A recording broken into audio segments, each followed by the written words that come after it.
দর্শকদের সবাইকে আমার শুভেচ্ছা। আমি ডাক্তার অবন্তী ঘোষ, গাইনি ও বন্ধ্যাত্ব রোগ বিশেষজ্ঞ। আমি আজকে আপনাদের সাথে যে বিষয়টা নিয়ে কথা বলতে চাই সেটা হচ্ছে হিস্টেরোস্কোপি ইন ইনফার্টিলিটি। হিস্টেরোস্কোপি হলো এমন একটা যন্ত্র বা ক্যামেরা যেটার মাধ্যমে আমরা জরার ভিতরের অংশটা দেখতে পাই। তো হিস্টেরোস্কোপি ইনফার্টিলিটির সকল পেশেন্টের লাগে না, কিছু কিছু পেশেন্টের দরকার হয়।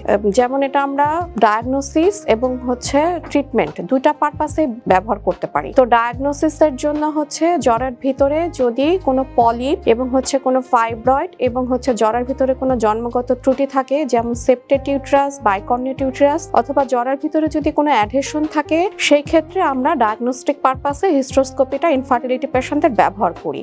আর যদি কারো দেখা যায় যে পলিপেক্টমি করতে হবে ট্রিটমেন্ট পারপাসে, মামেক্টমি করতে হবে এবং সেপ্টোপ্লাস্টি দরকার হবে, অথবা ইন্ট্রাইউটেরিন অ্যাডহেশন জরার ভিতরে দুটা লেয়ার একসাথে লেগে আছে, সেটাকে আমাদের কাটতে হবে আর কি, ইন্ট্রাইউটেরিন অ্যাডহেসিওলাইসিস যেটাকে বলা হয়। সেই ক্ষেত্রে আমরা হিস্টেরোস্কোপি ব্যবহার করে থাকি। এবং জরার যে জন্মগত ত্রুটি সেপ্টেড ইউটেরাস, যেখানে জরাটা দুই ভাগে ভাগ থাকে, সেপ্টোপ্লাস্টি করার ক্ষেত্রেও হিস্টেরোস্কোপির একটা ব্যবহার আছে।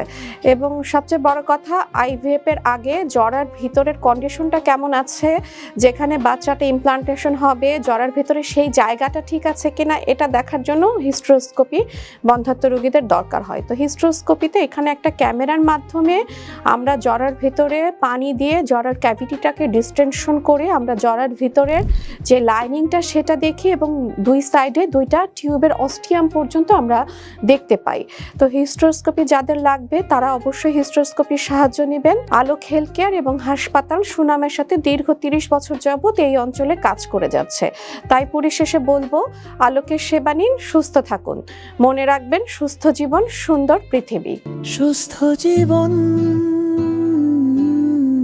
সুন্দর পৃথিবী।